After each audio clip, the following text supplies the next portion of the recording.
ओ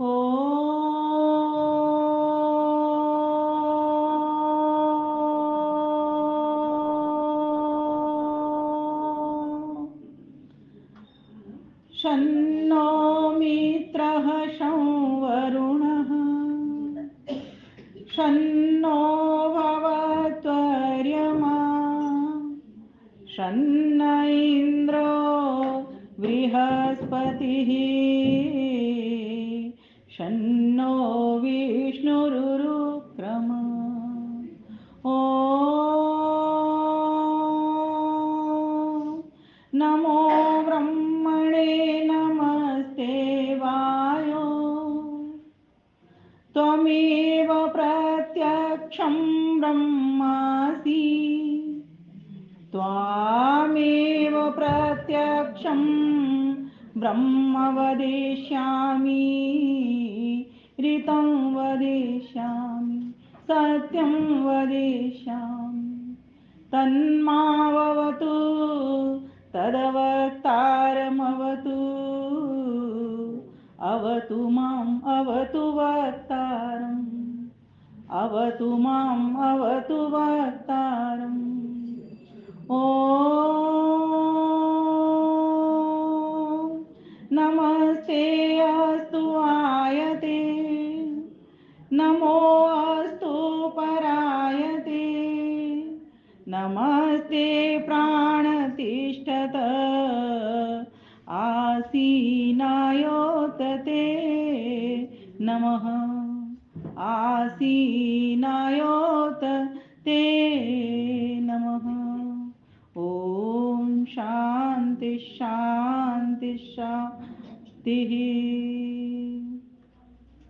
आर्य समाज अशोक विहार दिल्ली में वार्षिकोत्सव के पावन अवसर पर उपस्थित समस्त आयोजक बंधु एवं इस समाज के सहब्रह्मा के रूप में आज मेरे साथ रहे प्रसिद्ध धर्माचार्य और सरल धर्माचार्य आदरणीय सतीश चंद्र शास्त्री जी तथा प्रधानाजी, प्रधान जी, मंत्री जी, मंत्रिणी जी, कोषाध्यक्ष जी, सभी सम्मानित पदाधिकारीगण एवं बहुत ही दूर दूर से आए हुए सभी मेरे अपने परिजन और प्रियजन, माताओं, बहनों और भाइयों, और बहुत ही कुशल संचालन कर रही हमारी मंच की यशस्वी प्रधाना आदरणीय आशा भटनागर जी, और मेरा नया परिचय हुआ था आदरणीय प्रधान जी श्रीमान राकेश खुल्लर जी, जिनके बारे में मैंने बहुत सुन रखा था।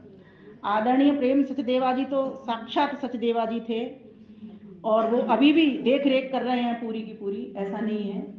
और मंत्री भी हमारे यशस्वी ही हैं आदरणीय जीवन लाल जी, और साथ भी जिनको भी नया पद दिया है वो भी, सभी को मैं अपना हार्दिक नमन वंदन अभिनंदन करती हूँ। और यहाँ पर बहुत बड़ी बड़ी कवित्रियाँ भी बैठी हुई हैं, और अभी कविता जी ने तो अपनी पुस्तक ही भजन सरिता लिख करके पहुँचाई है, और राजश्री जी ने अपनी बहुत बढ़िया पुस्तक बनाई है। तो सभी माताओं को, बहनों को, भाइयों को एक बार पुनः मैं हार्दिक अभिनंदन वंदन करती हूँ। और आइए अपना विषय केनोपनिषद ज्ञान गंगा की ओर आती हूँ। भाइयों बहनों, हम सभी दो शब्द बोलेंगे पहले मेरे साथ। हे परमपिता परमेश्वर, आपने हम सबके ऊपर बड़ी कृपा की।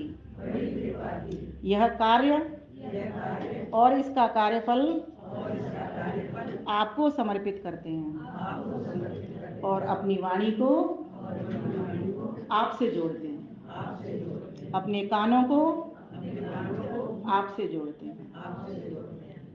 अब आइए स्टार्ट करते हैं। अथ श्री केनोपनिषद कथा, अथ श्री केनोपनिषद कथा। कथा है अध्यात्म की, बोलिए, कथा है अध्यात्म की, रहस्यमय विज्ञान की,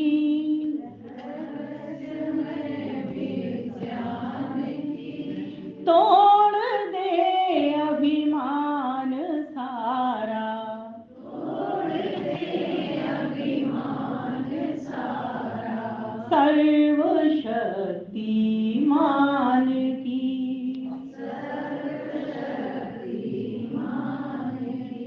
अथ श्री केनोपनिषद कथा।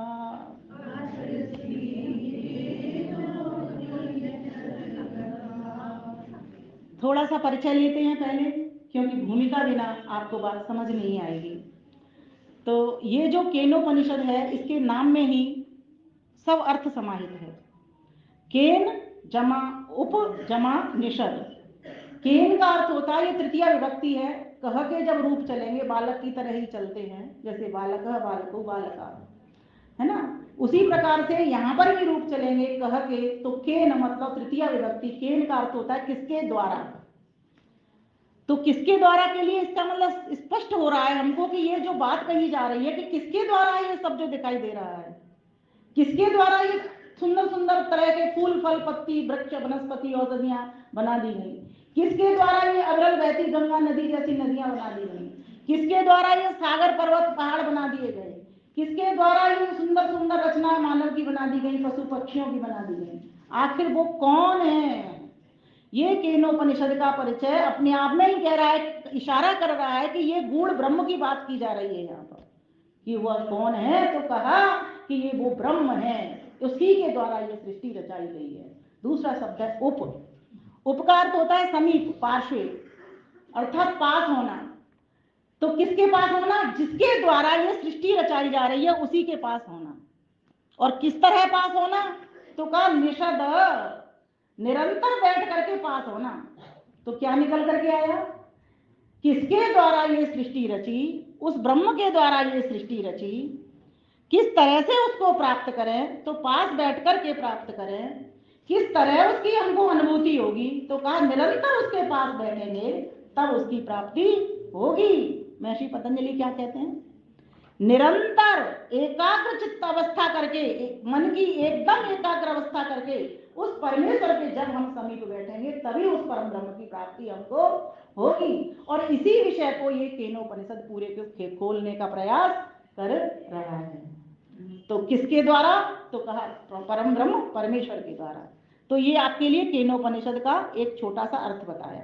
दूसरी बात, यह जो सभी उपनिषदों का, जितने भी हमारे 11 एकादश उपनिषद हमको प्राप्त हुए हैं प्रामाणिक रूप से, जिनको महर्षि दयानंद सरस्वती ने कहा है, यूं तो 108 भी किसी ने संख्या बताई, किसी ने 100 भी बताई, बहुत तरह तरह के, किसी ने तो कहते हैं अल्लोपनिषद भी बना दिया, जो कि हम तो जानते ही नहीं कि ऐसा अल्लोपनिषद है। तो ये पीछे पीछे विकृतियां आती गई, विकार आते चले गए। कुछ अच्छे अच्छे भी थे, वो हमारे यूनिवर्सिटी जला दी गई। ऐसा मध्यकाल भी आया, मध्य युग भी आया। तो इस केनोपनिषद का तात्पर्य किस वेद से है? मैं आप सभी से प्रश्न पूछना चाहती हूँ, किसी को पता है केनोपनिषद किस वेद से निकला है? ये निकला है सामवेद से। सामवेद से निकला है, अर्थात सामवेद के ही मंत्रों के द्वारा। अब इसको तवलकार ब्राह्मण के रूप में जानते हैं, और उसका जो अध्याय 9 है वही ये केनोपनिषद के रूप में है, ऐसा विद्वान लोग भी बताया करते हैं हमको। तो कहते हैं इसका संबंध केनोपनिषद विषय से है, और इसका जो विषय है, ये इसका जो प्रतिपाद्य विषय है वो क्या है? ब्रह्म, उस ब्रह्म का रहस्य जानना। और उपनिषद की जो कथा है, जितने भी उपनिषद हैं 11 उपनिषद, वे सभी की सभी ब्रह्म को इंगित कर रहे हैं। और उपनिषद तो छोड़िए, दर्शन शास्त्र भी सभी ब्रह्म को इंगित कर रहे हैं कि कोई एक शक्ति है जो हमेशा रहती है, जब सृष्टि का महाप्रलय हो जाएगा तब भी रह जाएगा। कौन रहता है जी? अभी क्या बात कर रहे थे हमारे भजनोपदेशक जी कि कोई एक शक्ति रहती है। कौन रहता है? वो जो पूर्ण है। तीनों रहते हैं, लेकिन जो पूर्ण है वो कौन है? और कौन पूर्ण है? आत्मा पूर्ण है या अपूर्ण है? हाँ, ये चीज मैं आपको स्पष्ट कर रही हूं, अभी हुई नहीं थी ये वहां पर जब बात चल रही थी। तो ये इस तरह से कह दिया कि जितने जीवों को जरूरत है, इस तरह से पूर्ण कह दिया कि काम चलेगा। जितने जीवात्माओं की जरूरत थी ईश्वर को, वो आत्माएं मिल गई, उनको नाना चौले धारण करवा दिए। इस तरह से सृष्टि पूर्ण है। और प्रकृति भी ऐसे पूर्ण है, जितना मेटेरियल चाहिए घर बनाने के लिए, इस सृष्टि को बनाने के लिए, सतरजतम का वो पूरा की पूरा मेटेरियल सृष्टि को बनाने के लिए पूर्ण है। जैसे घर को बनाने के लिए सामान आता है ना, कहते पूरा हो गया जी, इससे घर बन जाएगा, इतनी ईंटें चाहिए, इतना गारा चाहिए, इतना सीमेंट चाहिए, इतनी रोड़ी चाहिए, इतना बदरपुर चाहिए, इतना प्लास्टर चाहिए, इतने कारीगर चाहिए, इतना रहने वाला चाहिए। इस दृष्टि से वो पूर्ण है।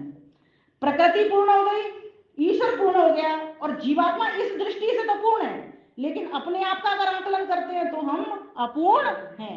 अगर हम पूर्ण होते तो पूर्णता की ओर नहीं बढ़ रहे होते। विषय लंबा है, इसको समझाऊं तो फिर वो ये छूटेगा, इसीलिए मैं आगे बढ़ती हूँ। फिर यहाँ पर कहा कि इसका जो विषय है वो ब्रह्म है, और इसके किस नाम से जाना जाता है, तो इसको गुरु शिष्य संवाद के नाम से जाना जाता है।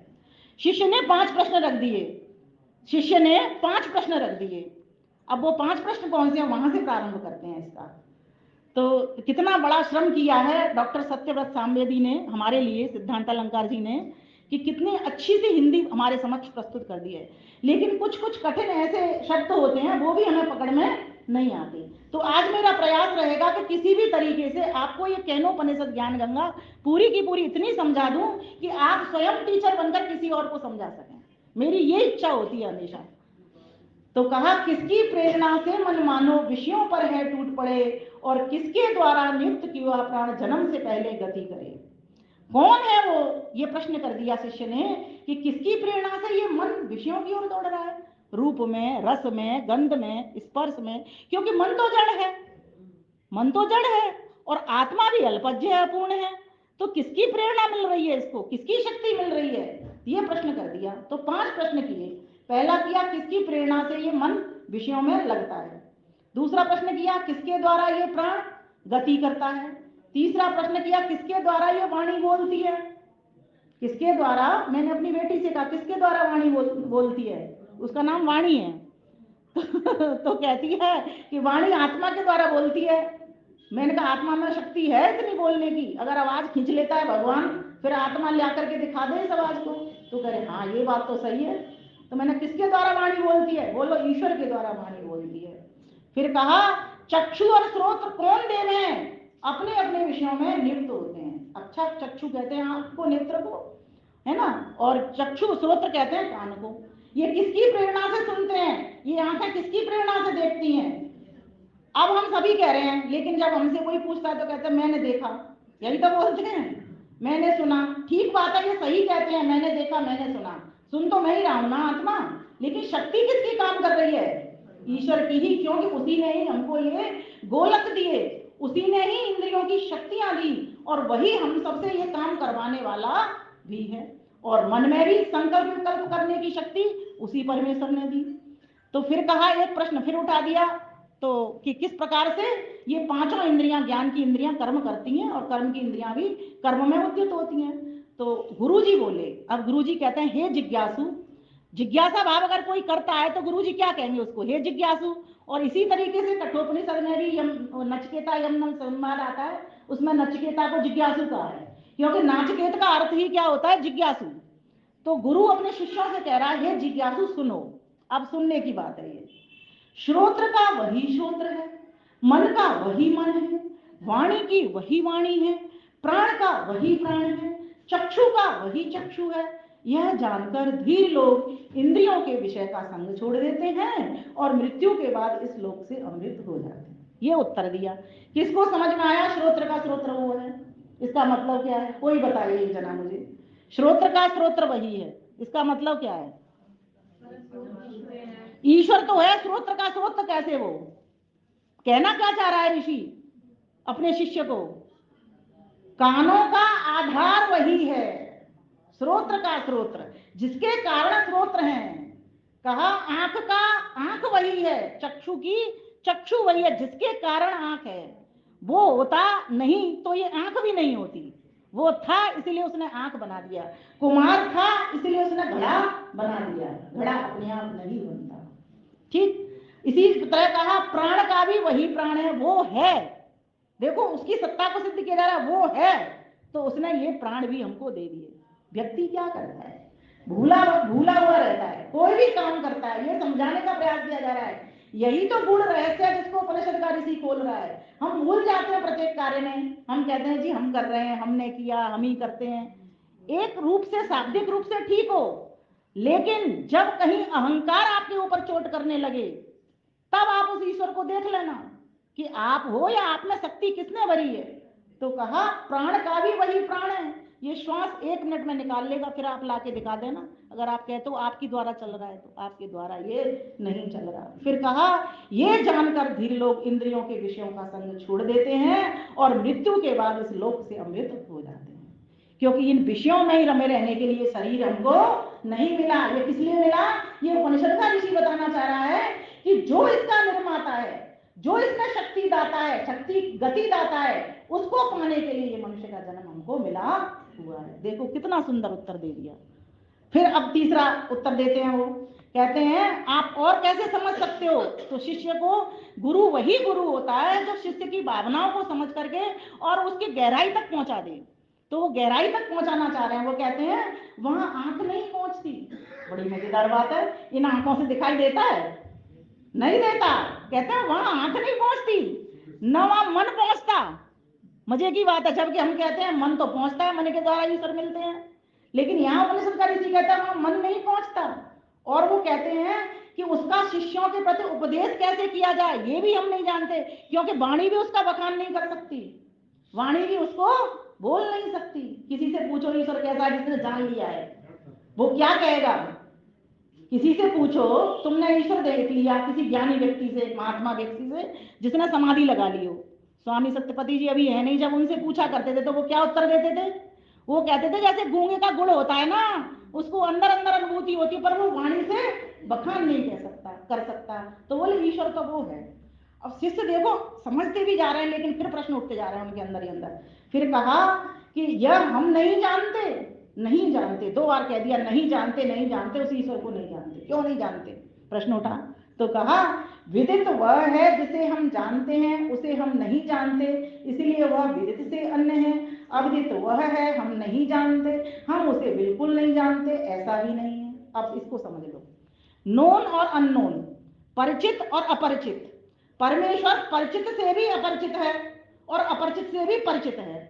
इस ये बात कहना चाह रहा है, अर्थात जो तुमने देखा है ऐसा तो वो नहीं है, इससे अलग है, इससे दूसरा है। और जिसे तुम नहीं जानते उसको भी तुम अनुमान प्रमाण से जानते हो। इस सृष्टि को देख करके कोई ना कोई शक्ति है, इसका मतलब अपरिचित से भी अन्य है अर्थात परिचित है। तो आभास मात्र वो परिचय में हमारे में आता है। तो बोले ईश्वर कैसा है कि मानता हूं मैं कि अनुमान प्रमाण से, शब्द प्रमाण से तुम उसको समझ सकते हो, लेकिन वो तो इससे भी अन्य है। वो तुमने जान लिया कि ईश्वर की प्रतिमा नहीं बनती, ईश्वर निराकार है, सच्चिदानंद है, सर्वशक्तिमान है, सर्वव्यापक है, सर्वत्र रहता है, हर प्राणी जगत में रहता है, हर जड़ जगत में रहता है, ये शब्द से जान लिया है। अनुमान भी कर लिया कि इतने बड़े बड़े सागर को, तालाब को, नदियों को, पहाड़ों को, पर्वत को कोई नहीं बना सकता, सारी जीवात्माएं मिल जाए तो भी नहीं बना सकती, ये तुमने अनुमान भी कर लिया। लेकिन प्रत्यक्ष तो नहीं हुआ। तो प्रत्यक्ष कब होगा? अब स्थिति पर उस पर ले जाना चाहते हैं गुरुदेव शिष्य को। तो कहा मैंने इस पूरे का काव्य कर रखा है, 1 घंटे में बात खत्म करनी है, सार में समझाना चाहती हूँ, इसलिए मैं काव्य बीच में नहीं बोल पा रही हूँ। कहा कि वाणी जिसे प्रकट नहीं कर सकती, वाणी जिसे प्रकट नहीं कर सकती, जिससे वाणी प्रकट होती है वो ईश्वर है।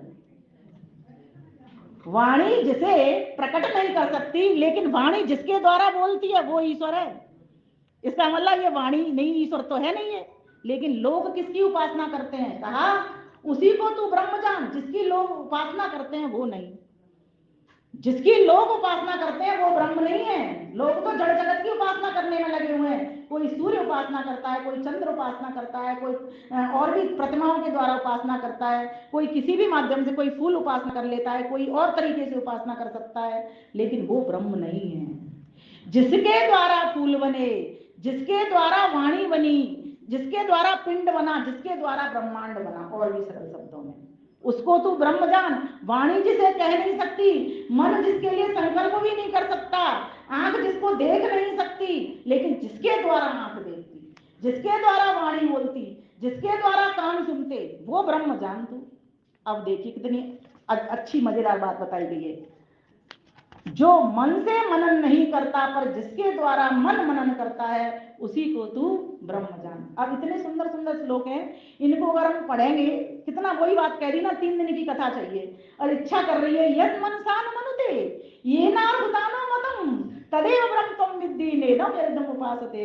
वो ब्रह्म नहीं है जिसकी लोग उपासना करते हैं, ब्रह्म तो तू उसको जान जिसके द्वारा के तेरे कान सुनते हैं, जिसके द्वारा तेरी वाणी बोलती है, जिसके कारण तेरी आंख देखती है, जिसके द्वारा तेरे हाथ क्रिया में आते हैं, उसको तू ब्रह्म जान। अर्थात जो निर्माता है, शक्ति प्रदाता है और गति प्रदाता है, जिसके द्वारा ये सारी सृष्टि संचालित व्यवस्थित होकर के चल रही है, उसको तू ब्रह्म जान। अब आगे कह दिया जो प्राणवायु से सांस नहीं लेता, भगवान सांस लेता है क्या? भगवान लेता है क्या? कौन लेता है सांस? हम लेते हैं। हमारे लिए प्राणवायु बनाई, हमारे लिए पिंड में भी ये वायु प्राण अपान व्यान उदान समान नाग कूर्म कृकल देवदत्त धनंजय, इन 10 प्राणों के द्वारा ये बंधन कर दिया हमारी आत्मा को। तब हम इस श्वास को ले रहे हैं, छोड़ रहे हैं नाना प्रकार से। 10 प्रकार के प्राणों का वर्णन जो किया गया है। तो कहा गया कि इस खंड में 5 बार इस वाक्य को बार बार दोहराया जा रहा है, न इदम उपासते, जिसकी लोग उपासना करते हैं उसको तू ब्रह्म मत मान, तू उसको उपास जिसके कारण ये सारा संसार रचा हुआ है और जिसके कारण शक्ति आ रही है और गति आ रही है सारे संसार में। अब बच्चा समझे कैसे, शिष्य समझे कैसे, कैसे समझे इस बात को?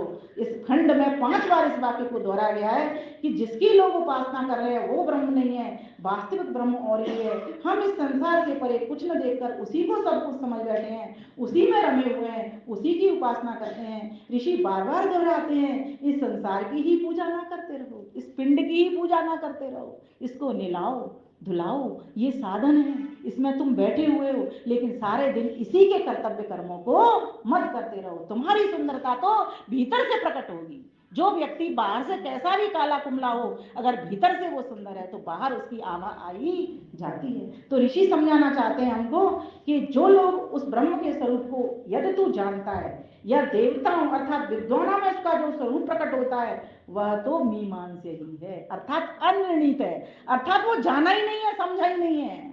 जो लोग तुझे ब्रह्म के बारे में समझाना चाहते हैं, जो ये कहते हैं ना मैं जानता हूं ब्रह्म को, वो समझना वो ब्रह्म को नहीं जानता। और जो लोग कहते हैं कि मैं नहीं जानता, समझो वो थोड़ा थोड़ा जानते हैं, कुछ कुछ जानते हैं। यही ऋषि समझाना चाह रहा है। मैं नहीं मानता कि उसे ठीक से जानता हूं, ना यही कह सकता हूं कि मैं नहीं जानता, क्योंकि कुछ जानता भी हूं। जो हम में से ये समझता है कि वो उसे जानता है, वह तो बस उतना मात्र अर्थात बहुत थोड़ा ही जानता है, वह तो तद वेद है, अर्थात उतना ही मात्र जानता है, उतना ही मात्र जानता है। बार बार तदवेद तदवेद तदवेद कह दिया। नहीं जानता और जानता भी है, नहीं जानता और जानता भी है। जानता कैसे, नहीं जानता, इसको समझो। हम जानते कैसे हैं? मैंने क्या बताया, शब्द प्रमाण से और अनुमान प्रमाण से। अभी हमको प्रत्यक्ष हुआ है क्या? अभी हमको प्रत्यक्ष नहीं हुआ है। इसीलिए अब हमें यात्रा कहाँ की करनी है, वहां उतारना चाहता है। हमें यात्रा करनी है अंतर जगत की, क्योंकि इन इंद्रियों का विषय वो ईश्वर नहीं है। आगे कहा जो ये मान गया है कि वह उसे नहीं जान सका, उसने उसे जान लिया है। वही बात जो मैंने बताई, जिसने ये समझ लिया है कि वो उसे जान गया है, उसने उसे नहीं जाना। जानने वालों के लिए वह अननोन है, न जानने वाले के लिए वह नोन है, विज्ञात है, क्योंकि उसके विषय में यही जाना जाता है कि उसे जाना ही नहीं जा सकता। ये जाना जाता है कि उसे जाना ही नहीं जा सकता। फिर हम इतना श्रम क्यों कर रहे हैं? जिसे जाना ही नहीं जा सकता बहन जी, तो हम इतना श्रम क्यों कर रहे हैं? इसका मतलब जाना तो वो जा सकता है, लेकिन सिर्फ शब्द से और सिर्फ अनुमान से नहीं जाना जा सकता, वह प्रत्यक्ष करके ही जाना जाता। अब वहां उतार दिया ऋषि ने। अब ऋषि कहता है प्रतिबोध से जब उसका ज्ञान हो तभी उसे जाना जा सकता है, बोध से नहीं। कोई बताए, बोध से नहीं प्रतिबोध से जाना जाता, इसका मतलब क्या? कहते तो हम यही है कि भाई हमें बोध होना चाहिए, और यहां कह रहा है कि बोध से नहीं जाना सकता, प्रतिबोध से जाना जा सकता है। तो सुनो, जब हम बोध करते हैं ना तो शब्दों का करते हैं, रूप से करते हैं, रस से करते हैं, गंध से करते हैं, स्पर्श से करते हैं। इन 5 विषयों से तो करते हैं हम बोध, लेकिन वो पकड़ में नहीं आता। क्यों नहीं आता? क्योंकि एक और उपनिषद का ऋषि क्या कहता है, अरूपम आगंधम आशब्दम अस्पर्शम, वो तो इन सब से रहता है, रूप से भी रहता है, रस से भी रहता है, गंध से भी रहता है, स्पर्श से भी रहता है, शब्दों से भी रहता है, वो सबसे रहता है। इसीलिए वो इनसे इन इंद्रियों का विषय है ही नहीं। इन इंद्रियों के विषय तो रूप, रस, गंध, स्पर्श और शब्द हैं, क्योंकि ये इंद्रियां वही चीज दिखाती हैं, सुनाती हैं, सुंघाती हैं, चखाती हैं। इसलिए ये वो ब्रह्म इसका विषय नहीं है। तो ये चीज का जानकारी हमको कहां से मिल गई? इन इंद्रियों से, पूरे संसार को देख करके। लेकिन जब हम अंतर जगत की यात्रा करेंगे तो शब्द से नहीं जानेंगे, अनुमान से नहीं जानेंगे, फिर उसको किससे जानेंगे? प्रतिबोध से। बोध के प्रतिकूल स्थिति, अर्थात इन इंद्रियों का विषय नहीं, वो अतीन्द्रिय होने से वो अंदर की स्थिति अर्थात बोध के प्रतिकूल अर्थात प्रतिबोध से उसको जानेंगे। अब देखो ऋषि क्या समझाता है, इसको भी देखते चलते हैं साथ साथ। तो कहा विषयों से उल्टी जब अंदर तरफ इंद्रियां लौट जाती हैं तब जो ज्ञान होता है वो प्रतिबोध कहलाता है। वही मैंने आपको बात बताई, इस प्रतिबोध से ही मनुष्य अमृत तत्व को प्राप्त करता है। जब तक आपको अमरता नहीं मिलेगी, अमृत तत्व की प्राप्ति नहीं होगी, आनंद की प्राप्ति नहीं होगी, जब तक आपकी आंखें बंद नहीं होगी। इसलिए आपने देखा होगा जब हम मंदिरों के सामने से गुजरते हैं तो क्या करते हैं? क्या ऐसे करते हैं? आंख बंद हो जाती है। क्यों होती है? क्योंकि बोध तो आपको हो गया, ये मूर्तियां बनी हुई हैं तरह तरह की, लेकिन अभी अंतर्बोध नहीं हुआ। आपने सिर्फ अभी इतना जान लिया है, शब्द ज्ञान अभी आपको हुआ है, आपको अभी तत्व ज्ञान नहीं हुआ। तत्व ज्ञान तो आपको अंतर जगत की यात्रा से होगा। तो कहा कि जब इंद्रियां विषयों से उल्टी अंदर की तरफ लौटती हैं तब जो ज्ञान होता है उसको प्रतिबोध कहा जाता है। नोट कर लो इसको, प्रतिबोध शब्द को। इस प्रतिबोध से ही मनुष्य अमृत तत्व को प्राप्त होता है। और प्रतिबोध की अवस्था आती कब? ये बहुत समझने की बात है। ये ऐसी अवस्था आएगी कब? तो कहा जब मनुष्य वीर्यवान हो जाएगा। जब व्यक्ति वीर्यवान हो जाएगा, वीरहीन व्यक्ति की प्रतिबोध की अवस्था कभी नहीं आ सकती। इंद्रियों के विषयों में फंसने वाला व्यक्ति वीरहीन हो जाता है और वीरहीन विषयों में अधिकाधिक फंसता है। इस चक्र में से निकलने का, वीरवान होने का, प्रतिबोध के मार्ग पर चलने का उपाय तो केवल एक यही है कि आत्मशक्ति को जागृत किया जाए। और ये होगी कब? जब उसके सही स्वरूप को समझ करके और उसका जप करना प्रारंभ कर देंगे, तब आपके भीतर जो आत्मिक शक्ति आएगी। देखो जप में क्या करना, जप में भी आपने शब्द उच्चारण सिर्फ नहीं करने, जप की अवस्था में भी आपने वो भावना बनानी है। कई लोग कहते हैं ना कि हमने विषय तो छोड़ दिए जी, हमारा बिल्कुल मन नहीं जा रहा, ना रसोई में जा रहा, ना दुकान में जा रहा, ना पैसे में। मैं मानती हूँ यहाँ तक हो सकते हो, ठीक बात है, लेकिन क्या जिसने ये रूप, रंग, रस, शब्द, स्पर्श के द्वारा, ये 5 स्थूल भूतों के द्वारा ये सृष्टि बना दी, क्या उसकी तरफ मन लग सकता है जिसको देखा नहीं, जाना नहीं, सुना नहीं, सूंघा नहीं, चखा नहीं, स्पर्श नहीं किया? जा सकता है? नहीं जा सकता। उसको कैसे जाएगा?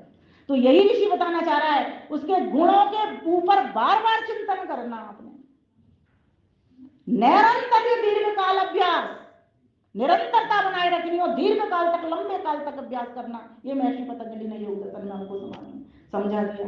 बार बार अभ्यास करने का, जैसे बार बार अभ्यास करते हैं ना, कहते हैं ना काजल की कोठरी में एक हो शयन हो जाए, एक लीटर काजल की लाग है फैलाए, वो लग करके ही रहेगा। आप लगा लीजिए अपना ध्यान, मुझे 1 घंटा ध्यान में बैठना है सुबह, मुझे 1 घंटा शाम को बैठना है, और मैं रूप, रस, गंध, स्पर्श की तो बात छोड़ो, मैं ईश्वर के गुणों का एक चीज और मैं बताती हूँ। कई लोग ये कहते हैं ना कि हम छोड़ना चाहते हैं, छूटती नहीं। मैंने कहा आप एक चीज पकड़ लो ना, जैसे हम कोई चीज मन में लग रही हो तो वही चीज पकड़ में आती है, फिर कुछ और पकड़ में नहीं आता। मैं छोड़ने की क्यों सोचते हो, आप पकड़ने की सोचो। आप मन में एक विषय बना लो कि मुझे निराकार ईश्वर देखना है। जिसका आकार नहीं उसको कैसे देखोगे भाई? जिसका आकार नहीं उसको कैसे, साकार को तो तुम देख रहे हो।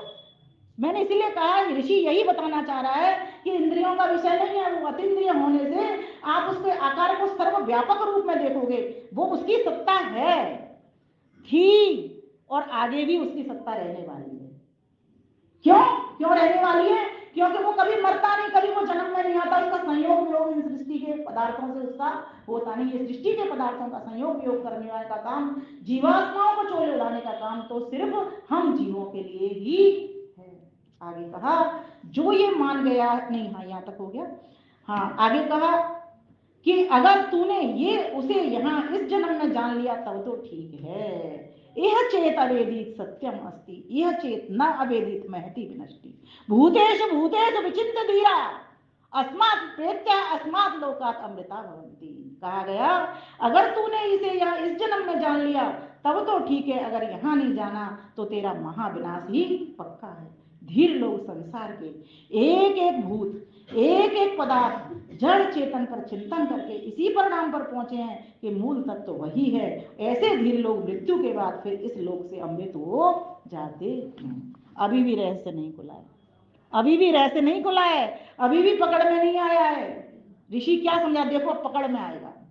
तो प्रथम खंड ये जो यहां तक था पूरा हो गया है, इसमें 4 खंड है ना। तो प्रथम खंड में ये 5 प्रश्न थे जिनका उत्तर आपने पा लिया। जिन लोगों ने पूरा सुना उनको पता लग गया क्या था। अब ये दूसरा खंड शुरू हो रहा है। अब यहाँ दूसरे खंड में कहा गया है कि वो शक्ति क्या है, उसको कैसे जान सकते हैं। पहले क्या है, कौन है, तो ये पता लग गया। अब उसको कैसे जान सकते हैं ये पता लग रहा है। तो कहा कि संसार के हर पदार्थ से हमको आभास मिल जाता है कि कोई करता है बिना कार्य। देखिए, कोई भी चीज बनाने के पीछे 3 कारण हुआ करते हैं। बिना कर्ता के सृष्टि नहीं बनेगी, बिना मटेरियल के भी सृष्टि नहीं बनेगी, और जो उसको भोगने वाला नहीं है उसके बिना भी सृष्टि नहीं बनेगी। मान ली जीवात्मा नहीं हो, पदार्थ हो, ईश्वर हो, तो सृष्टि किसके लिए बनेगी? हमारे लिए भोग करके सिद्ध कराने के लिए रची है ना परमेश्वर ने। और मैटर नहीं हो, हम हो, ईश्वर हो, तब भी कोई मतलब नहीं कि हमने ये चोले कैसे धारण किए जाएंगे, है ना। और इसी प्रकार से ईश्वर नहीं हो, कर्ता नहीं हो, तो सृष्टि बनाएगा कौन? तो ये 3 कारण तो चाहिए ही चाहिए। तो कहा कि उसको, हाँ, तो अब हमने इस बात को समझ लिया। अब इसमें दूसरी बात में विषय में बता दिया कि बोध और प्रतिबोध को जाने बगैर, प्रतिबोध अंतर जगत की यात्रा, अंतर जगत में घुसे बगैर हम उस ईश्वर को प्राप्त नहीं कर सकते। इसीलिए इंद्रियों के विषय से मुक्त होकर भीतर को लौट पड़ने की अवस्था उसी से, उसी की अनुभूति से होती है। ये बहुत महत्वपूर्ण बात है।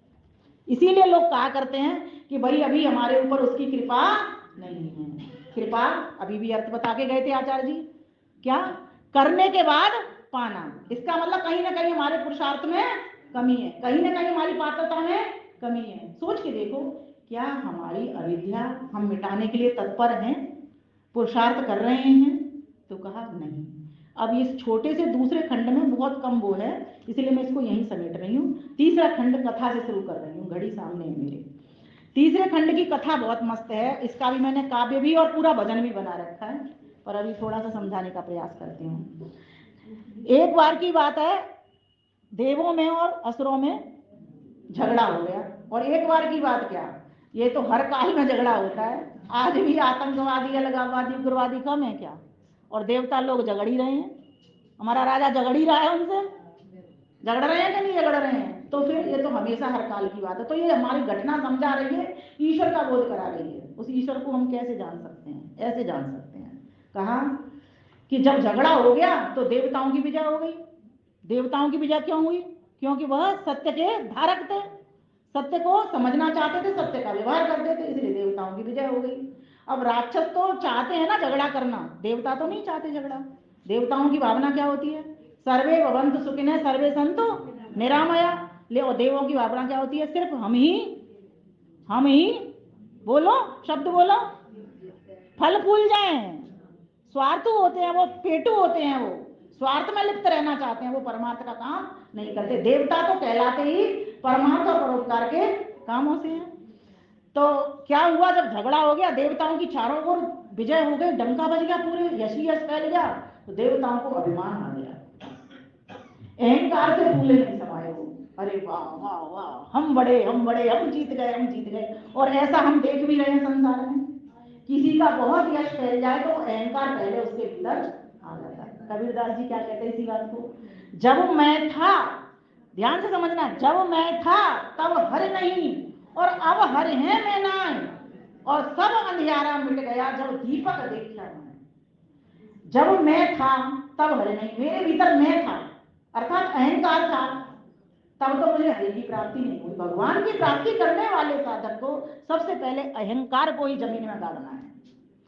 क्योंकि बात यही, इसी बात को समझाने का प्रयास कर रहे हो, तुम्हारी शक्ति नहीं है, तुम्हारी बनाई बुद्धि नहीं है, तुम्हारा बनाया मन नहीं है, तुम्हारे बनाए हाथ नहीं है, तुम्हारे बनाए पैर नहीं है, और इनको सबको चलाने वाली चालक शक्ति भी तुम्हारी नहीं है, क्योंकि तुम अल्पज्ञ हो, तुम अपूर्ण हो। इसी बात को फोकस किया गया है। तो कोई शक्ति है, उसको सामने लाओ, उसी के कारण तुम्हारी जय हुई है। महिमा किसकी हो रही थी? देवताओं की, अर्थात मनुष्य लोगों की। अब मनुष्य लोग, देवता अच्छा काम करते तो महिमा होती, भाई धर्मशाला बना दी, आर्य समाज बना दिया, लेकिन अब इस बात को हम अहंकार लेकर के बैठ जाएं। मैंने किया नहीं, ईश्वर की कृपा, मैं कौन होता हूं जी ईश्वर कराने वाला है। तो ईश्वर की प्राप्ति करने के लिए सबसे पहले हमें अहंकार पर चोट मारनी है। तो कहा अग्नि वायु इंद्रों में खलबली मच गई। जब इंद्र ने देखा, ईश्वर ने देखा कि ये लोग तो अपनी जय जयकार कर रहे हैं, काम तो मैंने किया और जय जयकार ये अपनी कर रहे हैं, तो उन्होंने कहा इनकी शक्ति खींच लेता हूं, फिर देखता हूं। ईश्वर ने देवों में से शक्ति खींच ली। अब अग्नि वायु और इंद्र, अग्नि भौतिक जड़ का प्रतिनिधि, भौतिक जगत है ना उसका जड़ प्रतिनिधि है, और वायु भी भौतिक जगत का जड़ प्रतिनिधि है। लेकिन अग्नि तो दृश्य प्रतिनिधि है और वायु अदृश्य प्रतिनिधि है।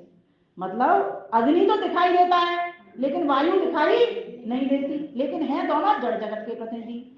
और इंद्र कहते हैं आत्मा को। मैंने अभी पहले बताया वन करते वक्त इंद्र को परमात्मा के रूप में भी जानते हैं, आत्मा के रूप में भी जानते हैं, मेघराज के रूप में भी जानते हैं, देवराज के रूप में जानते हैं, सचिपति के, कितने कितने इंद्र के नाम है। क्योंकि इंद्र का एक मुख्य अर्थ है जो ऐश्वर्यवान है, इन दारयति, जो कि शत्रुओं से विहीन कर दे, शत्रुओं का दलन कर दे, उसको इन दारयिता लिख लो नीलम जी, इन दारयिता अर्थात इंद्र। तो कहा अग्नि वायु इंद्र, इनमें सब में खलबली मच गई, जड़ देवों में और चेतन देवों में भी। क्योंकि इंद्र आत्मा को जीवात्मा को कहा गया कि क्या करें, इसमें तो हमारी शक्ति क्या चली, पता लगाओ ये है कौन शक्ति, क्योंकि पहचान तो हो नहीं पा रही है। तो कहा देखते कौन है ये, आखिर ये अच्छ कौन है जो हमारे सम्मुख उपस्थित हो गया। क्योंकि ईश्वर ने यही किया, उनके सामने प्रकट हो गया और उनकी सारी शक्ति खींच ली और बैठ गए वो। फिर उन्होंने अकल लगाई, विचार विमर्श तो करता ही है किसी की कोई चीज जाए तो उन्होंने आपस में विचार विमर्श कहा। फिर अग्नि को कहा अग्नि तू ही अग्रणी है, तू ही जा और पता लगा के कहा यार ये यक्ष है कौन है। अग्नि चल दी पता लगाने के लिए बड़ी खुशी से। उन्होंने कहा तू जात वेदस है, तू पता लगा सकती है। जात वेदस का अर्थ होता है प्रकाशित होने वाली, रूप रंग को दिखाने वाली, पैदा करने वाली। तो कहा तू बता सकती है, पता लगा सकती है, क्योंकि तेरे रूप के सामने प्रकट हो जाएगा, तू दिखवा सकती है, उसको देख सकती है। तो अग्नि कहा हाँ भैया मैं जाती हूँ। अग्नि चलती पहुंच गई, यक्ष के सामने उपस्थित हो गई। यक्ष ने अग्नि को आते हुए देखा। तो अग्निदेव को जब उसने देखा यक्ष ने, तो यक्ष ने पूछा तुम कौन हो। अग्नि बोली मैं अग्नि हूं। बोले क्या शक्ति है तुम्हारे भीतर। बोले मेरा नाम जात वेदस है, मैं सारे संसार को जला दूं, जड़ को, जंगल को, मकान को, जमीन को, जायदाद को, सबको जला डालूं। तुम कहो एक बार ऑर्डर तो मुझे दो। अभी भी अभिमान में बोल रही है उसके सामने। तो कहते उसने एक तिनका रख दिया, बोले जला के दिखाओ तो सही। अब शक्ति खिंच गई तो कोई काम कर सकता है कि हमारी कोई शक्ति खींच ले तो हम कुछ काम कर पाएंगे। अग्नि उसको जला ना पाएंगे और निराश होकर के हार करके अपने उस मंडल में लौट गए। और सब लोग देखिए अचंभे में पड़ गए। पूछा बहन तू पता लगा के आई, भाई कह लो कुछ भी कह लो अग्नि को व्याकरण की दृष्टि से मैं इस तरह से बोल देती हूँ। तो कहा तो वो अग्नि निराश होकर आ गई। तो बोले वायु से कहा अब किसको भेजा जाए। तो अब जड़ जगत के दो प्रतिनिधि ने तब कहा वायु तुम पता लगा करके आओ, तुम बहुत तेजी से दौड़ते हो, तुम्हारा नाम मातरिश्वान है। मैं पुस्तक से नहीं बोल रही, अभी थोड़ा अपने आप से बोल रही हूँ, कहानी है इसलिए। तो मातरिश्वान है, मातरिश्वान का अर्थ होता है बहुत त्वरित गति वाला, दौड़ने वाला। तो वायु तो है ही, आंधी तूफान सबको के द्वारा सब चीजों को उड़ा ले जाती है, बड़े बड़े बिल्डिंग महल दुसाले सब उड़ जाते हैं उससे। तो चल दी वो, दौड़ते दौड़ते गई और गई और पहुंची और यक्ष के सामने उपस्थित हो गया वायु। अब वायु से अपनी वो फिर यक्ष बोला अरे तुम कौन हो। तो बोले मैं वायु हूं। बोले क्या नाम है तुम्हारा। बोले मातरिश्वान। क्या शक्ति है। बोले तुम जो कहो मैं उसको उड़ा करके दिखा दूं। और ब्रह्म तो समझ रहे हैं, यक्ष तो देव तो समझ रहे हैं। उन्होंने उनके सामने क्या रख दिया, तिनका रख दिया, वही काम जो अग्नि के साथ किया।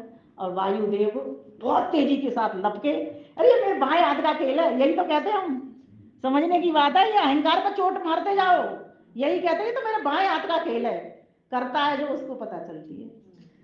लपका बहुत तेजी के साथ, लेकिन तिनका हिल नहीं सका। अब आए, लौट के आ गया। वो कह रही पता लगा। बोले नहीं पता नहीं लगा। बोले अब किसको भेजा जाए। बोले अब चेतन जगत के प्रतिनिधि को भेज देते हैं। तो बोले आत्मा को भेजते हैं, इंद्र को भेज देते हैं। तो अब इंद्र को भेज दिया।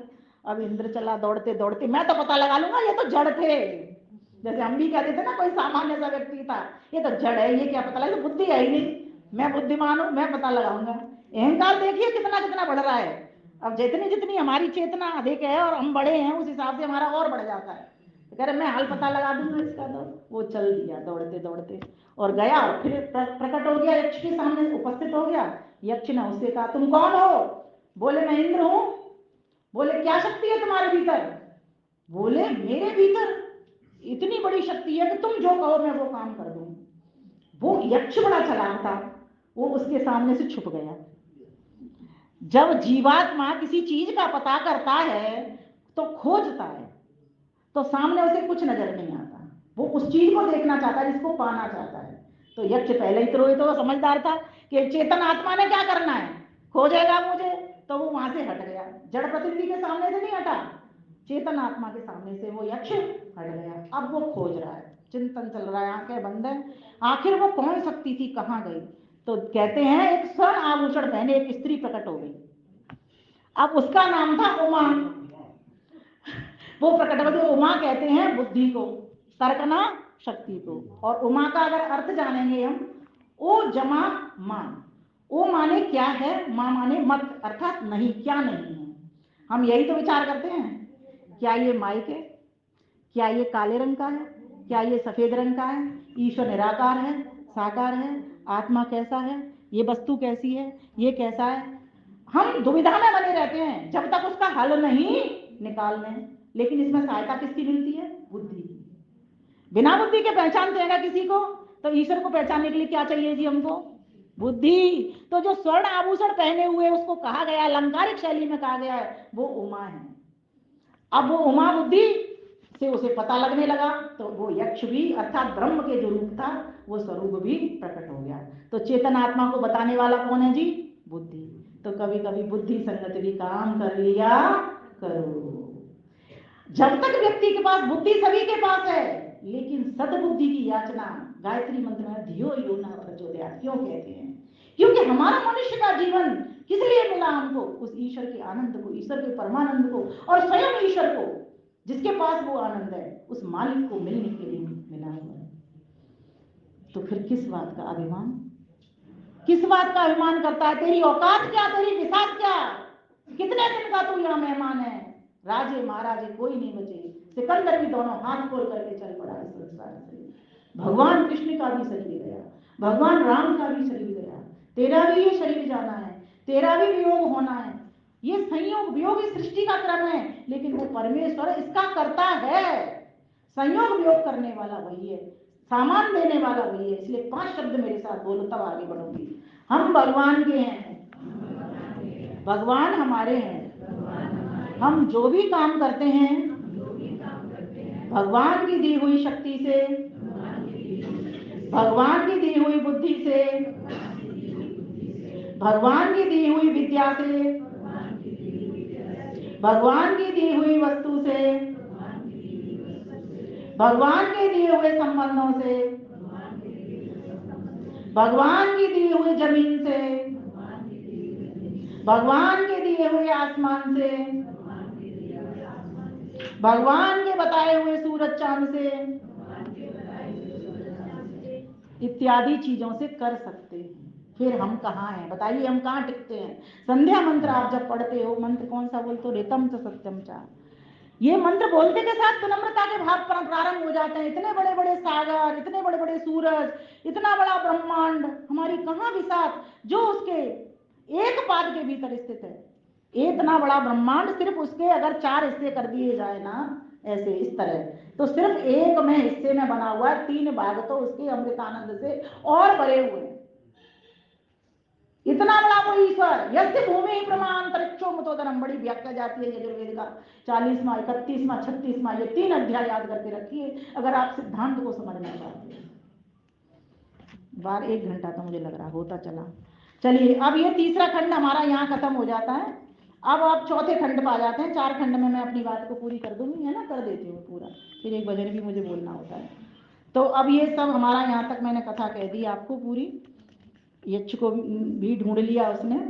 और ये उपनिषदों का रहस्य देखो आपको क्या समझाता है। जो कुछ तुम ब्रह्मांड में देख रहे हो ना, वो सब तुम्हारे पिंड में बैठा है। और यही मंत्र मैं बोल रही थी, यस्य भूमि प्रमा अंतरिक्षो मुतोदरम दिवम यश्चक्रे मूर्धानम तस्मै ज्येष्ठाय ब्रह्मणे नमः। जो तुम ब्रह्मांड में देखते हो, और यही चक्षु भगवान कृष्ण ने अर्जुन को दिए थे। कि हे अर्जुन मेरी ओर देख। क्या दिखा रहे हैं वो? एक मैप दिखा रहे हैं। जैसे हम भारत को पूरा नहीं देख सकते, लेकिन मैप में पूरा देख सकते हैं। कृष्ण भी यही कार्य कर रहे हैं, एक मैप के द्वारा पूरा दर्शन करा रहे हैं उसको कि देख हे अर्जुन मेरी ओर देख, ये जो ब्रह्मांड का सूर्य मेरे नेत्र बन करके बैठा हुआ है, ये चंद्रमा और सूर्य, और चंद्रमा मन बन करके बैठा हुआ है, ये पृथ्वी पैर बन करके पिंड के भीतर, अर्थात उन्हीं स्थूल भूतों से ये ब्रह्मांड बना, उन्हीं स्थूल भूतों से ये सारा शरीर बना है। और उसमें कौन कौन सा स्थान लिया? आकाश हृदय बन करके बैठा हुआ है, इसलिए हृदय आकाश बोलते हैं। कंस को जो वाणी हुई थी ना, कहते हैं कि तुझे मारने वाला जन्म ले चुका है, वो किसी बाहर से नहीं हुई, वो भीतर के हृदय आकाश से वाणी हुई थी कि तू ये जो काम कर रहा है कितना गलत काम कर रहा है, तू मरेगा एक दिन, छोड़ दे, छोटी छोटी कन्याओं का वध करने पर लगा हुआ है।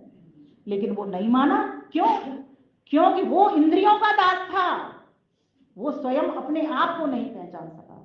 हम किस लिए आए? स्वयं को जाना। तदा दृष्टु स्वरूप अवस्थानम, अपने स्वरूप में आए, और अपने स्वरूप में आते के साथ ही उस ईश्वर के स्वरूप को भी जानने का प्रयास करें। तो अब चतुर्थ खंड में यहाँ पर कथा चालू हो रही है, उसी से संगति परक है ये भी। उमा ने कहा यह यक्ष ब्रह्म था, यह यक्ष रूप में जो प्रकट होता था और छुपता था, तिरोहित होता था, हमें भगवान दिखाई देते हैं क्या? कस्तूरी कुंडल विषय मृग ढूंढे बनवाए, ऐसे घटघट राम है दुनिया देखे ना। परमात्मा ऐसे तो छुपा हुआ है। ईशावास्य निगम सर्वम यत्किंच जगत्याम जगत, सारे जगतों में अर्थात लोक लोकांतर में इसी तरह से वो व्याप्त है। कभी तो लगेगा दिखाई देता है इस माध्यम से उस माध्यम से, कभी लगता है नहीं दिखाई देता। ऐसे ही वो यक्ष तिरोहित होता था देवों के सामने से, और ऐसे ही वो ओझल भी हो जाता था, ऐसे ही वो प्रकट भी हो जाता था। तो कहा गया, उमा ने कहा यह यक्ष ब्रह्म था, जो विजय है, जो महिमा है ब्रह्म की ही है, तुम्हारी नहीं, ऐसा समझो। तब देवताओं को पता चला कि ये यक्ष तो ब्रह्म ही था। अग्नि, वायु, इंद्र अन्य देवताओं की अपेक्षा बड़े चढ़े हैं, हम मानते हैं। हम मानते हैं कोई धार्मिक व्यक्ति बड़ा चढ़ा होता है वैसे लोगों से जो निष्क्रिय होते हैं, हम मानते हैं, इसलिए बड़े चढ़े हैं, क्योंकि इन्होंने मानो छूकर अत्यंत समीप से सबसे प्रथम ये जाना कि जो हमारे सामने था वो ब्रह्म था। इसीलिए वो इंद्र बड़े हैं, किससे? अग्नि और वायु से। तो इसलिए मनुष्य बड़ा है। तो मनुष्य जब बड़ा है, जब विशेष शक्ति उसके पास है, तो क्यों नहीं उस विशेष शक्ति का प्रयोग विशेष को पाने के लिए लगाए? पुरुष विशेषो ईश्वर क्लेश कर्म विपाकाशय अपरामृष्टः, पुरुष विशेषो ईश्वर। क्यों नहीं छोड़ देता इन क्लेशों को? राग द्वेष में क्यों चिपटा है? क्यों अविद्या में लगा हुआ है? कभी कभी वेद स्वाध्याय कर लिया करो, जिससे तुम्हें अच्छा फल प्राप्त हो। तुम सुखी दुखी, संसार में क्या है? सुख, हर सुख के बाद दुख, हर दुख के बाद सुख, यही सब चल रहा है। 4 प्रकार के दुख इस संसार में मौजूद है, हर सुख के पीछे 4 दुख मिले हुए हैं। ये व्याख्या लंबी चली जाएगी।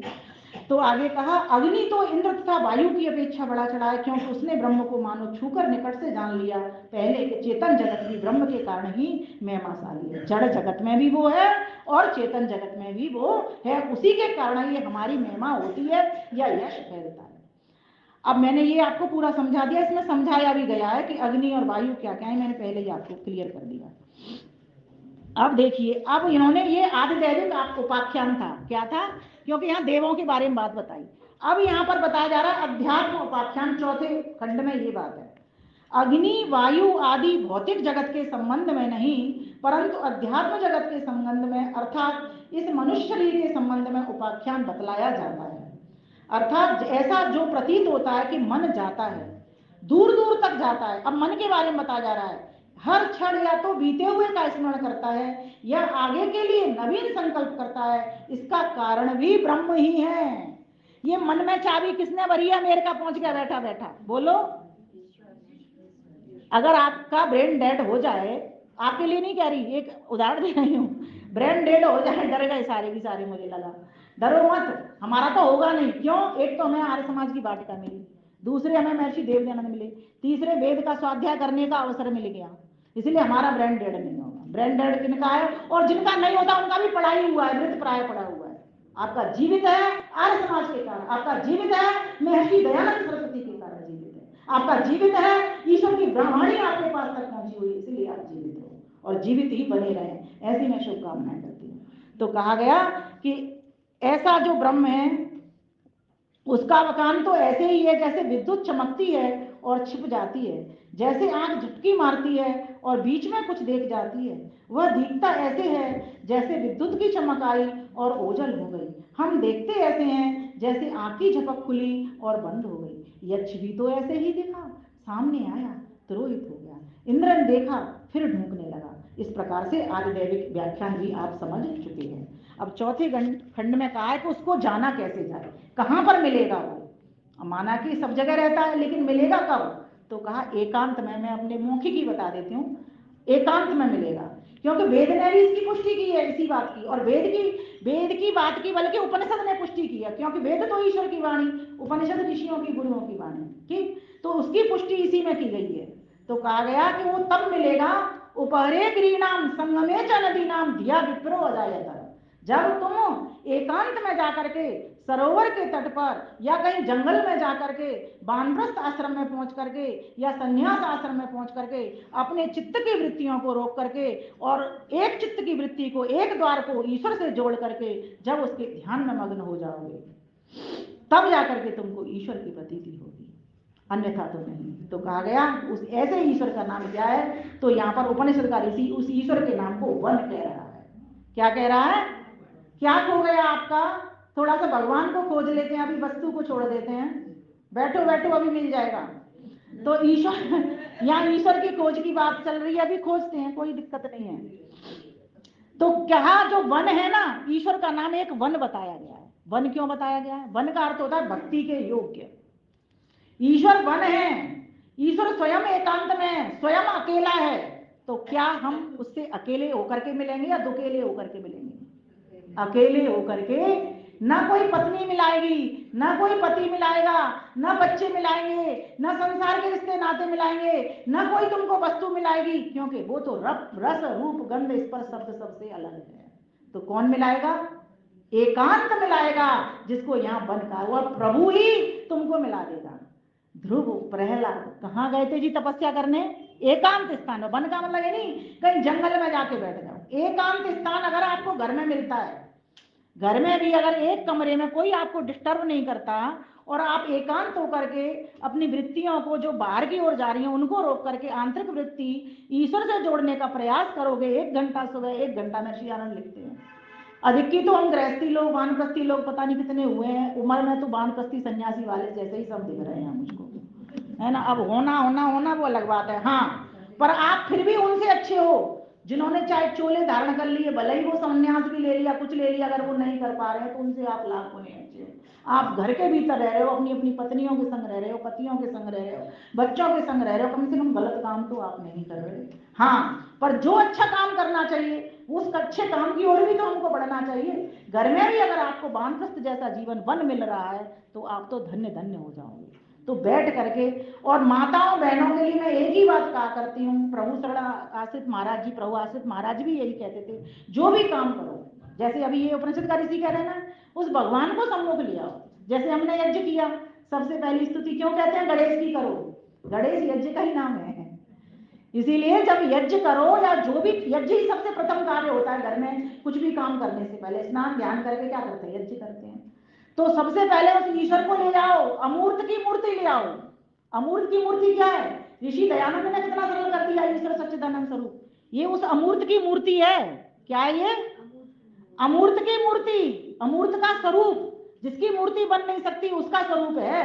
उन स्वरूप का एक तो मन का पकड़ लो, या एक ही पकड़ लो, उसी के ऊपर 1 घंटा सुबह लगाना, 1 घंटा शाम को लगाना, आगे मत बढ़ जाना। बिल्कुल मेरी ये बता रही हूँ, आपको अनुभूत होगा, क्योंकि मैं जिस प्रयास को डेली कर रही हूँ, किसी भी तरीके से अपने काम को पहले निपटा दो। कई बार गेस्ट आ जाते हैं या आपको कहीं जाना पड़ रहा है प्रवचन के लिए या कुछ भी करने के लिए, तो आप क्या करो, उस काम को आगे पीछे कर लो, जो ध्यान का काम है उसको आगे पीछे कर लो, पर छोड़ो मत।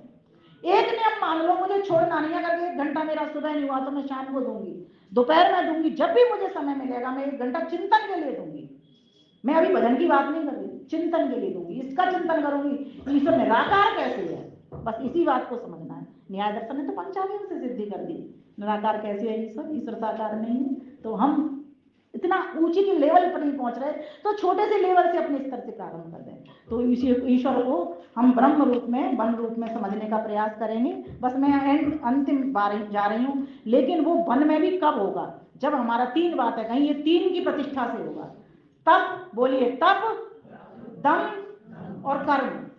तप है फिजिकल कंट्रोल का नाम, मतलब शारीरिक नियंत्रण का नाम, और दम है मानसिक नियंत्रण का नाम, है ना, मेंटल कंट्रोल का नाम। और अब क्या रह गया, कर्म। कर्म कहते हैं कार्य करने की शक्ति का नाम।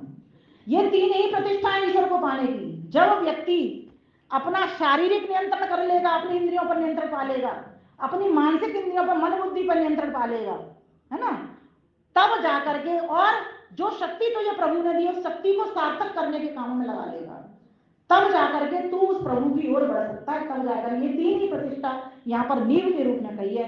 तब जाकर के तुम इस सुंदर सी बिल्डिंग को आप अपने एक बहुत सुंदरता के साथ में उस प्रभु से जोड़ पाओगे, उसकी बिल्डिंग से जोड़ पाओगे। तो आइए कुछ पंक्तियों के साथ बंद करती हूँ अपनी बात।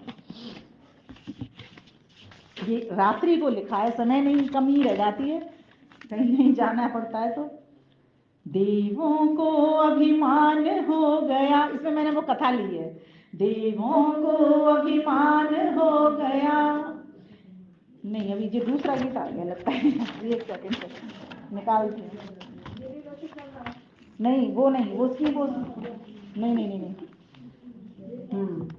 अग्नि वायु इंद्र आदि देव अट्टास कर रहे मान में, अट्टहास कर रहे मान में, बज गया डंका जय विजय का सारे जगत जहान में, बज गया डंका जय विजय का सारे जगत जहान में।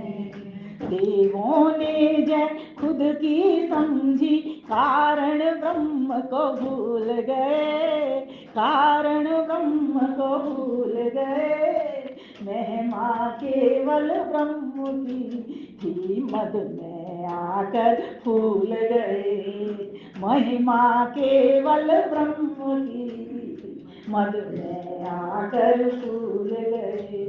देखा ब्रह्म ने खींच ली शक्ति, देखा ब्रह्म ने खींच ली शक्ति, स्वयं खड़े हो आसमान में, स्वयं खड़े हो आसमान में, बज गया डंका जय विजय का सारे जगत जहान में।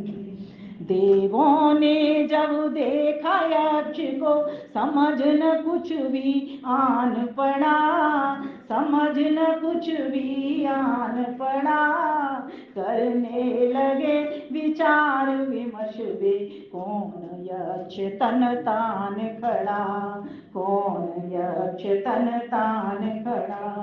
पता करो हे अग्निदेव तुम, पता करो हे अग्निदेव तुम, हो अग्रणी जहान में, हो अग्रणी जहान में, बज गया डंका जय विजय का सारे जगत जहान में, सारे जगत जहान में।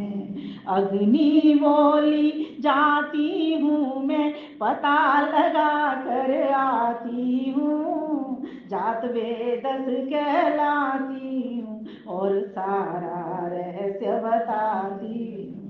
यक्ष ने पूछा परिचय क्या क्या, शक्ति तुम्हारे काम में, क्या शक्ति तुम्हारे काम में, बज गया डंका जय विजय का सारे जगत जहान में। अग्नि हूँ जात वेद नाम मम, जलाने की शक्ति मुझ में, तुम जो कहो जला के दिखाऊं, जर जंगल और मकान में। रखा एक तिनका जब यक्ष ने, नहीं जला, जला अभिमान में। क्या जला, क्या जला, मैं नहीं जला, जला अभिमान में। रावण को किसने मारा, मैंने मारा, राम ने नहीं मारा। अगर उसने कभी भी नहीं मारते। अब देवों ने वायुदेव को कहा यक्ष का पता लगाऊं, कहा यक्ष का पता लगाएं। वायुदेव अच्छा के दौड़े पर तिनके को हिला न पाए, पर तिनके को हिला न पाए। मातृश्वान भले ही वायु ना हिला, हिला अभिमान में, ना हिला, हिला अभिमान में। बज गया डंका जय विजय का सारे जगत जहान में। अब आई इंद्रदेव की बारी, कहा मधुवन है पता लगाओ, यक्ष कौन है पता लगाओ, लौट विजय हो करके आओ। पहुंचा इंद्र यक्ष के सम्मुख, यक्ष वहां से हुआ तिरोहित। स्वर्ण लदी एक उमा नाम की स्त्री मिल गई खोजत खोजत। यक्ष ब्रह्म है बुद्धि बताया, छोड़ दिया अभिमान को। माने देव ब्रह्म की महिमा, शक्ति ब्रह्म महान में। मैंने आधा काट दिया। बज गया डंका जय विजय का सारे जगत जहान में। अग्नि वायु इंद्र आदि देव टांस कर रहे मान में। बज गया डंका जय विजय का सारे जगत जहान में, सारे जगत जहान में, सारे जगत जहान में। उपनिषद की कथा को आपने पूरा सुन लिया, इसीलिए गीत को आप नहीं सुन पाए, है ना, क्योंकि आपको कथा पहले बता दी गई और गीत बाद में गा दिया गया। क्योंकि गीत का पेज पलट गया था, उस वक्त मैं सोच रही थी इस गीत को पहले बता दूं। तो प्यारी बहनों भाइयों, इतनी सुंदर सुंदर उपनिषदों के भीतर कथाएं हैं। थोड़ा सा स्वाध्याय अगर हम करेंगे और स्वाध्याय करके चिंतन करेंगे कि वास्तव में जैसा ऋषि कह रहा है क्या ये यही बात है, पर हमने कभी चिंतन नहीं किया, कभी विचार नहीं किया, इसीलिए हम उस बात को नहीं पहचान पाए कि आखिर हमने समझ तो लिया, जान लिया शब्द से और अनुमान से, लेकिन प्रत्यक्ष की ओर हम नहीं पढ़ पाए। तो अगर हम जानना चाहते हैं जिस कारण के लिए, जिस विशेष पुरुष को पाने के लिए आए हैं, तो उस विशेष पुरुष को जाने, अपने विशेषत्व को जाने, अपनी विशेषताओं को भी जाने, क्योंकि वाणी पाणी कर्म मन ये सब का काम करने का अधिकार परमात्मा ने मनुष्य को दिया है और किसी भी गाड़ी के पास नहीं है। और सभी गाड़ियां तो भोग योनि है, यही एक किसकी है, कर्म की और किसकी, भोग की। इसको उभय योनि इसलिए कहा जाता है। तो हम भोग से अपवर्ग की ओर चढ़े। आप सभी का बहुत बहुत धन्यवाद करती हूँ, आपने पूरा सहयोग मेरा दिया, बहुत बहुत धन्यवाद, बहुत बहुत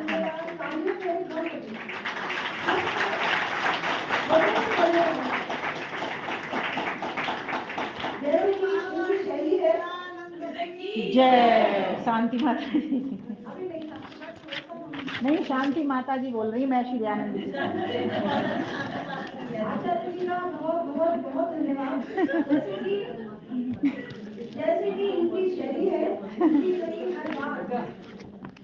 इनकी कई हर बात केवल शब्द ज्ञान मतलब नहीं रह जाती, बल्कि मस्तिष्क से होती हुई हृदय में अर्पित हो जाती है। जैसा कि अभी आपने केवल 1 घंटे के अंदर पूरा केवल पढ़ा है। इसी शैली में आचार्य जी ने अपने प्रवचन के माध्यम से समझाया। बोलो शांति, मैं बोलूं थोड़ा सा संचालिका जी को तो सुन लो थोड़ा सा। आचार्य जी के लिए जो पढ़ के आए हैं वो भी तो सुनिए थोड़ा सा। आचार्य जी ने अपने प्रवचन के माध्यम से समझाया, उन्होंने मुझे बताया था केन मतलब किसके द्वारा, इसमें सारा स्पष्ट हो जाता है किसके द्वारा। तो जितनी भी जड़ चेतन दृश्य अदृश्य शक्तियां किसके कारण, सृष्टि चक्र किसके कारण, पूरे ब्रह्मांड का संचालन किसके कारण, किसके द्वारा। आचार्य जी ने विस्तार से बताया कि ये शक्तियों के पीछे कारण केवल ब्रह्म है। और उसकी आचार्य जी ने बड़े विस्तार से ब्रह्म की पहचान भी कराई और ये भी कहा कि उपासना उसी ब्रह्म की करो, उपासना उसी ब्रह्म की करो। उसकी पहचान आचार्य जी ने बताई कि वो ब्रह्म है और वो कौन सा ब्रह्म है उसकी इन्होंने अच्छी तरीके से हमें अंदर तक हमें हमारी बात पहुंचा दी। तो और ये भी उन्होंने कहा कि अगर हम कहें कि हम उसको जान लिया तो ये हमारा केवल भ्रम है, हम उसको जानते नहीं है।